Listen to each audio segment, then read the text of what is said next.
Ottawa veut renforcer la sécurité à la frontière.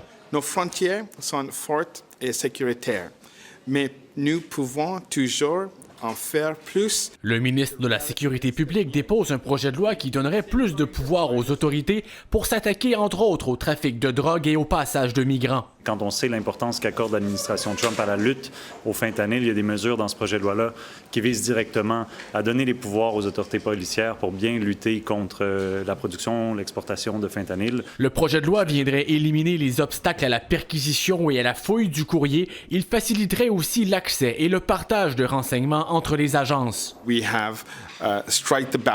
Le ministre est confiant d'avoir atteint un équilibre qui protège aussi les droits civiques. Son projet de loi lui donnerait aussi de nouveaux pouvoirs concernant l'immigration, entre autres celui de suspendre le traitement des nouvelles demandes pour des raisons d'intérêt public et de rendre inadmissibles les demandes d'asile formulées 14 jours après une entrée par voie terrestre. Qu'on mette une fin à l'utilisation, disons, de ce contournement où certains allaient entrer de manière irrégulière à la frontière, allaient attendre le 14 jours, présenter leur demande par la suite.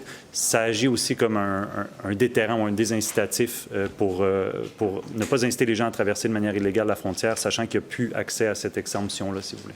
Le nombre de demandes d'asile par des points d'entrée terrestres a explosé, passant à 2875 au mois d'avril. Québec souligne l'intention du fédéral, mais attend les résultats. Et ce que je vois, c'est qu'enfin, Ottawa bouge, le fédéral bouge, les demandeurs d'asile. Il y a eu, je vous dirais, plusieurs années où ils étaient dans le déni, mais l'objectif, c'est d'atteindre la cible. Le gouvernement fédéral a aussi été talonné sur son plan afin de s'assurer que ceux qui doivent quitter le pays le fassent réellement. Il y aurait près de 5 millions d'immigrants temporaires au Canada dont le visa devait expirer entre septembre 2024 et décembre 2025. Olivier Ferron-Boissé, TVA Nouvelle, Ottawa.